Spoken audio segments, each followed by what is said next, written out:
शंका समाधान की श्रृंखला में आज का पहला प्रश्न है, गुरु, सतगुरु, महागुरु, जगत गुरु और तत्वदर्शी आदि पर प्रकाश डालने की कृपा करें। देखो, इनका प्रश्न है और ये प्रश्न सभी का होना चाहिए और सभी को इस चीज़ को ध्यान में भी रखना चाहिए, सीखना भी चाहिए, क्योंकि एक प्रकार की बाढ़ आई हुई है, गुरुओं की भी, जगत गुरुओं की भी, सतगुरुओं की भी, महागुरुओं की भी, तत्वदर्शियों की भी, ब्रह्मज्ञानियों की भी। ठीक है जी। तो इस दौर में ये सभी सत्संगियों के लिए, साधुओं के लिए, शिष्यों के लिए, अपना कल्याण चाहने वालों के लिए समझना परम आवश्यक है। ये ज़रूरी चीज़ है, सभी को समझना चाहिए कि गुरु क्या चीज़ है, महागुरु क्या चीज़ है, जगत गुरु क्या चीज़ है, सतगुरु क्या चीज़ है, तत्वदर्शी क्या है। ये ठीक से पहले तो सीधी भाषा में समझ लें। गुरु किसी भी प्रकार की तालीम देने वाला, शिक्षा देने वाला, किसी भी प्रकार की कला सिखाने वाला, जिसको कई लोग उस्ताद जी भी बोलते हैं, गुरु भी बोलते हैं, और जब वो संस्कृत वगैरह पढ़ लेता है तो उसको आचार्य भी कहते हैं। ठीक है जी। तो गुरु 2 लेटर से बना है, गु और रू। गु का अर्थ यहाँ इन्होंने बनाया है कि अंधेरा, और रू का अर्थ बनाया है प्रकाश। अंधेरे से जो हमें प्रकाश की ओर ले जाए, जिस विद्या को हम नहीं जानते उस विद्या को हमें वो समझा दे, अंधेरा दूर कर दे, उसको क्या कहते हैं? गुरु। जैसे सूर्य को परम गुरु, यहाँ हमारे लिए यदि कोई गुरु है जगत में जो साक्षात है और गुरु में है, इंसानों में नहीं, तो वह कौन है? सूर्य, सूरज है। जब भी सूर्य नहीं होता है, अस्त होता है, अंधेरा होता है, तो हमें स्पष्ट कुछ भी बोध नहीं होता, दिखाई नहीं देता कोई भी वस्तु, किसी का ठीक से हम निर्णय नहीं कर पाते। उसके लिए हमें विभिन्न प्रकार के स्रोतों से, प्रकाश के स्रोतों से व्यवस्था करनी पड़ती है। फिर भी वैसी व्यवस्था नहीं होती जैसी दिन में होती है, सूर्य के होता है तब होती है। समझ रहे हो ना सभी? तो जो जैसे ही सूर्य उदय होता है, सनराइज होता है, सब कुछ स्पष्ट दिखाई देने लग जाता है, आनंद की लहरें दौड़ने लग जाती हैं, आसमान में पक्षी उड़ाने भरने लग जाते हैं, चहचहाने लग जाते हैं, और एक नई ऊर्जा के साथ सभी तरोताज़ा तैयार महसूस करते हैं। तो सूर्य क्या हुआ? प्रथम और सबसे बड़ा गुरु। समझ गए इस बात को? क्योंकि जगत की तमाम चीज़ों को देखने के लिए, चरम चक्षु से देखने के लिए हमें बोध कौन करवा रहा है? सूर्य करवा रहा है। उसी प्रकार गुरु का इसलिए कहा कि जासु वचन रवि कर निकर। जैसे रवि की किरणें आती हैं, वो अंधेरे को दूर कर देती हैं, ऐसे गुरु का जो ज्ञान है, उसका जो वचन है गुरु का, वो अंधकार को दूर कर देता है। कौन सा अंधकार? अज्ञान रूपी अंधकार को दूर कर देता है। ठीक है सत्संग प्रेमियों। अब आगे इसके इन्होंने ऐसे शब्द लगाए कि जिससे इसके अंदर और महत्ता बढ़े। जैसे कह दिया महागुरु, तो महागुरु के पहले क्या शब्द लगा दिया? महा। महा का अर्थ होता है बड़ा। अब गुरु ही है तो छोटे बड़े गुरु का कोई मतलब नहीं होना चाहिए, लेकिन बना लिया, बोलने में ले लिया, काम में। गलत है। ये शब्द लगाना गलत भी है और एक प्रकार का अपराध भी है, गुरु का अपमान भी है, क्योंकि गुरु छोटा बड़ा नहीं होता। जैसे आजकल कई पीढ़ी दर पीढ़ी महात्मा बैठते हैं, चलते हैं, तो कहते हैं कि बड़े वाला महात्मा, छोटे वाला महात्मा। ये संबोधन अच्छा है ना? ये कहते हैं कि फला महात्मा या पूर्व वाला या बाद वाला या पहले वाला या सीनियर जूनियर, वैसे वो आपकी भाषा में बोलना चाहिए तो गलत है वो। ठीक है, ऐसे बोल दें। फिर इन्होंने एक लगाना ये शुरू कर दिया कि दादा गुरु नहीं लगाते। अब ये बताओ कि वहाँ भी जहां सामाजिक नाते रिश्ते क्या हो गए, समाप्त हो गए, हैं ही नहीं। संदीप जी आप थोड़े रिफ्रेश होकर के आओ, हाँ नींद मत लो। फर्स्ट में ही जहाँ ये चीज़ आ गई कि दादा गुरु, इसका मतलब पोता गुरु। दादा गुरु का अर्थ क्या हुआ, कोई पोता है तभी तो दादा कहेगा, दादा गुरु। तो ये नाते यदि वहीं भी प्रवेश कर गए, पुष्पा जी ध्यान रखें, ये नाते यदि वहाँ भी प्रवेश कर गए तो क्या उचित है ना। वहाँ सामाजिक नाते नहीं होते, वहाँ ये रिश्तेदारी नहीं होती, ये संबंध नहीं होता। समाज की तरफ से वहाँ संबंध क्या हो जाता है, समाप्त, खत्म हो जाता है। तब कोई सन्यासी बनता है, तब वो सन्यास्त होता है। तो ये भी नहीं लगाना चाहिए। अब लगाया जगत गुरु, ये होता ही नहीं और हो सकता भी नहीं। ये सिर्फ 1% में जब संभव है, कब, तब जब पूरा जगत किसी एक को अपना क्या मान ले, गुरु मान ले, तब ये कहा जा सकता है कि जगत गुरु। भाई जगत ने गुरु माना ही नहीं।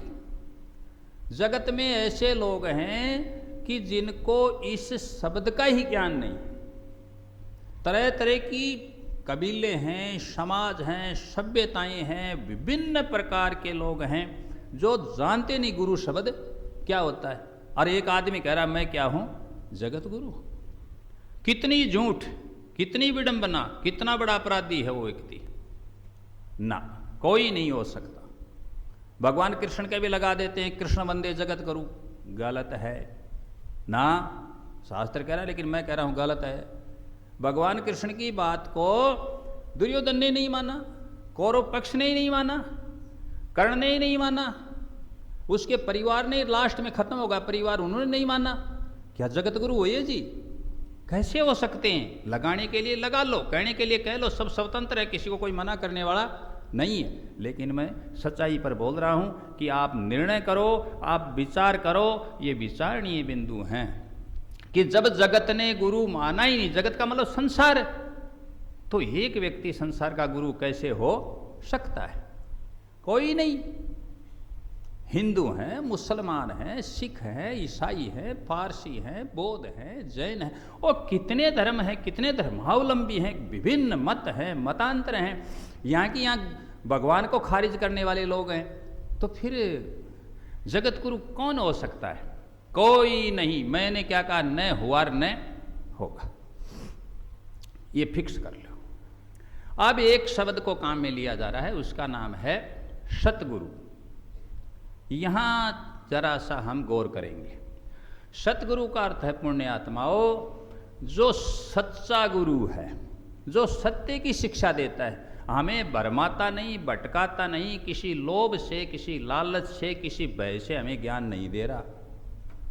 एकदम स्वतंत्र, फ्री, खुली, खरी, खारी, खास भले की कह रहा है। और वह चीज़ कह रहा है कि जिसमें जीवों का, शिष्यों का, श्रवण करने वालों का, सुनने वालों का क्या हो जाए, उद्धार हो जाए। वह क्या है? सतगुरु है। और वह सतगुरु कौन है? या तो कोई ऐसा संत हो सकता है बिरला, या परमपिता परमात्मा, जिसके द्वारा उस संत के पास भी ज्ञान आ रहा है, वो उसको बोध करवा रहा है। इसीलिए हमने हर भजन में कहा कि गुरु कौन है? सच्चा सतनाम है।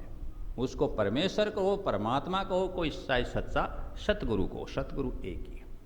सतपुरुष सतगुरु, सतनाम, ईश्वर अल्लाह गोड गोविंद। सतपुरुष, जो सत्य बोलेगा वो पुरुष क्या हुआ?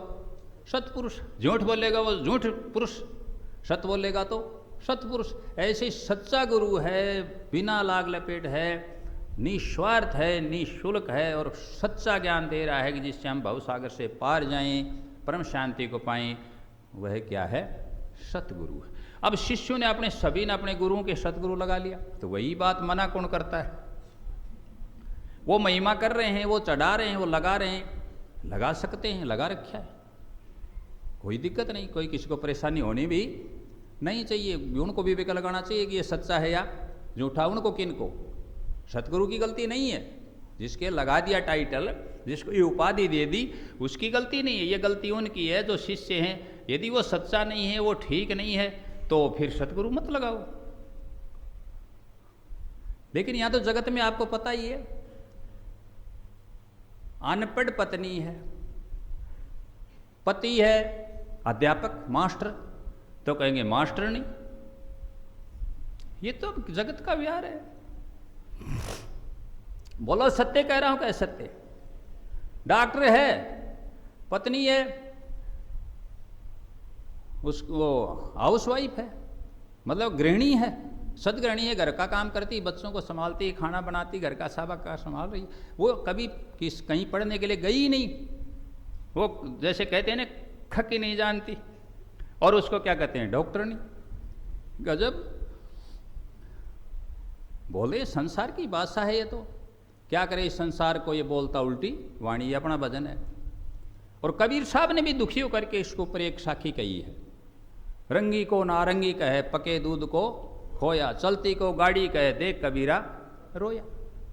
जो चल रही है उसको गाड़ी कह रही है, जिसके रंग है उसको नारंगी कह रही है। दूध ने पका दिया और उसका जो सत्व था, उसका जो अंश था, उसकी जो ताकत थी, उसका जो वसा था, सब वो इकट्ठा हुआ और क्या कह रहे हैं, खोया। खोया का मतलब क्या हुआ, लोस्ट, खो दिया, खत्म, स्लिप आउट, गायब। और कह रहे हैं खोया, जबकि मिला है कुछ।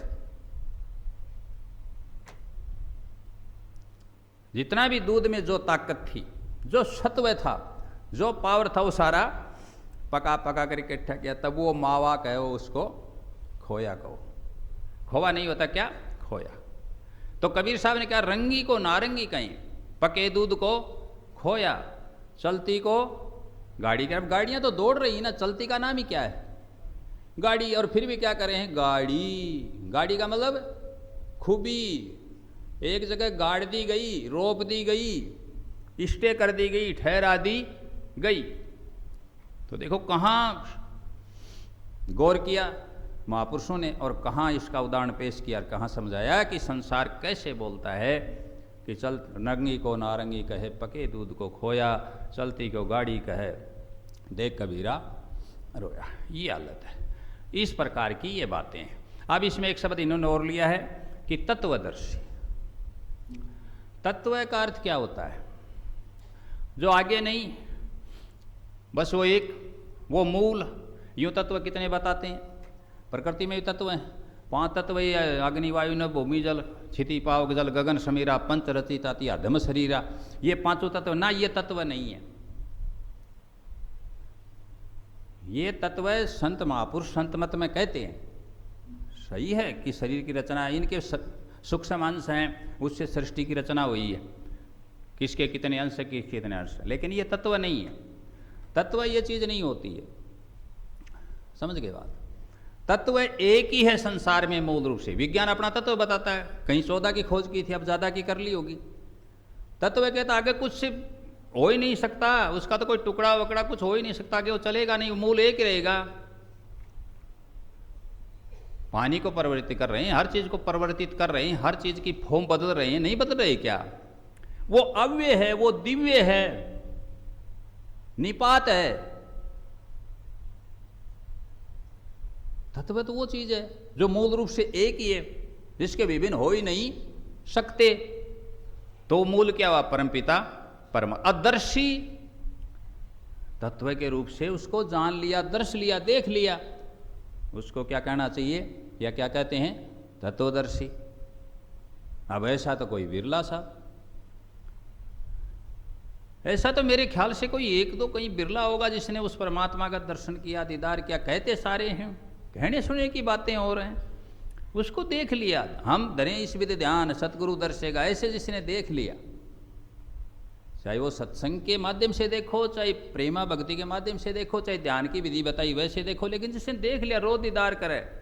कई भजनों में मैंने लिखा है, जब भी ध्यान में जाए देख लिया, वो तत्व उसको देख लिया, वो तत्व है तत्वदर्शी, तत्व को जान लिया, जिसको माता बुद्ध ने कहा आत्मा ने भी जान ही। गीता ने भी कहा आत्मा को देखो, अब आत्मा है पूरा शरीर, जिसमें 5 तत्व हैं, सारी चीज़ें, आत्मा है मूल तत्व है। क्या है? जिसको हम आत्मा कहते हैं। बहुत से लोग आत्मा को भी खारिज कर रहे हैं कि आत्मा नाम की कोई चीज़ नहीं, वो एक अलग बात है, वो उनकी सोच है, उनकी समझ है, उनका दिन है। अपना जो है अपने अनुसार मूल तत्व है, अपने शरीर में यदि कोई है तो वो क्या है? आत्मा। समझ गए इस बात को? ये गुरु सतगुरु की ये बातें हैं। अब इसका जो वजन है उसके अनुसार और समझाएंगे। सतनाम सत साई।